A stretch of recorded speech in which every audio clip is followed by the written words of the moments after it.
Hello everyone, दोस्तों मैं अरुण शर्मा। आप देख रहे हैं द सोर्स। दोस्तों इस वीडियो में बात करने वाले हैं हरियाणा के दंगल में। जो हरियाणा का दंगल का आगाज हो चुका है और हरियाणा में आज वोटिंग स्टार्ट हो चुकी है। और हरियाणा में वोटिंग में देखा जाए तो बीजेपी अभी तक चुनावी समीकरण पैदा करने में नाकामयाब रही है। यहाँ तक कि रक्षा मंत्री मोदी जी, अमित शाह, खट्टर, बहुत सारे सेनापतियों ने हरियाणा की कमान संभाली है। पर हरियाणा में अभी तक कहीं भी कमल खिलने के आसार नजर नहीं आ रहे हैं। बात कर लेते हैं खट्टर की, मनोहर लाल सरकार की, कि बीजेपी के 2 टर्म उन्होंने अच्छी तरीके से चलाए। पर बीजेपी को इस बार देखा जाए तो उनके कार्यों से खुश नहीं थी, और जिस तरीके से बीजेपी ने उनसे उनका पद छीना और सरकार को समर्थन छोड़ना पड़ा, इससे सरकार खटाई में पड़ती। पर बीजेपी ने अपनी जोड़ तोड़ सरकार बना ली। पर अगर इस बार करनाल से जिस तरीके से मैं देखा जाए तो मनोहर लाल खट्टर ने पर्चा भरा है, उनकी अंदरूनी पार्टी में इतनी खींचातानी है, जिस तरीके से टिकट बंटवारा हुआ उससे लेकर बीजेपी में रोष जारी है। और इस बार हरियाणा में अच्छे अच्छे दिग्गजों का खाता नहीं खुलेगा। जो समीकरण बताता है इसमें हारने वालों में हो सकता है कि खट्टर सरकार भी आ जाए, क्योंकि खट्टर का भी इस बार खाता खुलना मुश्किल सा नजर आ रहा है। जिस तरीके से हरियाणा में जाटों की रणनीति को साधने में बीजेपी नाकामयाब रही और किसानों के आंदोलन में चलते बीजेपी नाकामयाब रही, खट्टर सरकार को जनता ने पसंद नहीं किया। और इस बार अगर हो सकता है कि उनकी सीट हटाई में पड़ जाए। हरियाणा में जिस तरीके से बीजेपी ने फेरबदल किया, उस फेरबदल से अनिल विज हो, मनोहर लाल खट्टर हो, जेजेपी को साथ छोड़ना पड़ा, काफी सारा फेरबदल हुआ, जिससे बीजेपी ये सोचती थी कि हरियाणा के दंगल में बीजेपी ने जोर आजमाइश कर दी है। पर जिस तरीके से हरियाणा में अभी तक मोदी लहर का कहीं दूर दूर तक बयान नहीं बताया जा रहा, मोदी विरोधी लहर बताई जा रही है।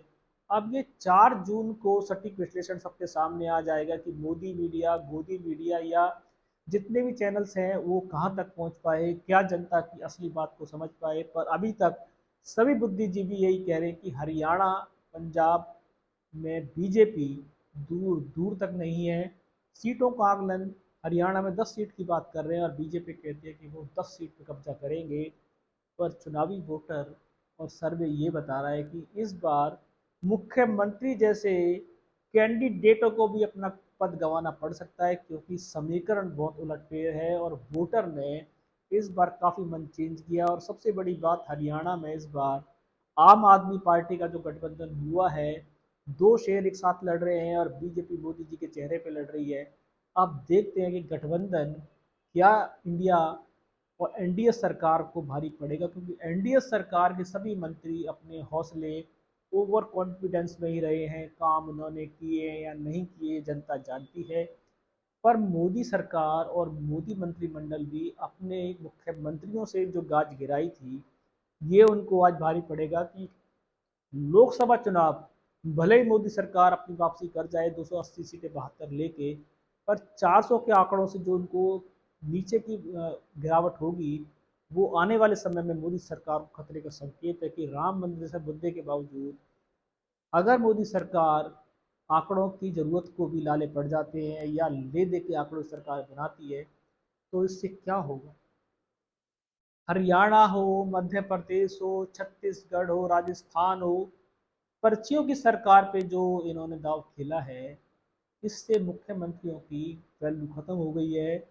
और मुख्यमंत्री भी अपनी जनता को साधने में नाकामयाब है। उनको साफ समझ में आ चुका है कि इस बार बीजेपी पर्चियों के मुख्यमंत्री बनाएगी। जनता से जुड़े हुए लोगों का नाता टूट रहा है।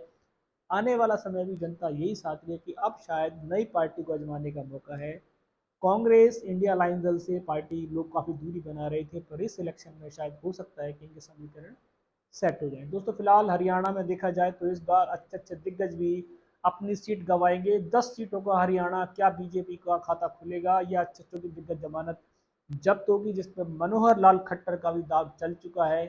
क्या हरियाणा में मनोहर लाल खट्टर अपनी सीट करनाल को निकाल पाएंगे और मोदी जी के विक्ट्री में अपना पद ले पाएंगे। दोस्तों फिलहाल हरियाणा में मोदी लहर, विरोधी लहर दोनों चल रही है। अब देखते हैं कौन सी लहर किस पे हावी होगी। क्या दिग्गज अपने खाते खोल पाएंगे या हरियाणा में सिर्फ बीजेपी को एक सीट संतोष करना पड़ सकता है। दोस्तों इस पे कुछ नया अपडेट होगा, हम आपको समय से पहले बताएंगे। अगर चैनल पे अब तक नहीं जुड़े, जुड़ सकते हैं आगामी सभी वीडियो देखने के लिए। दोस्तों मैं अरुण शर्मा मिलूंगा नई सोच के साथ। अपना ध्यान रखें।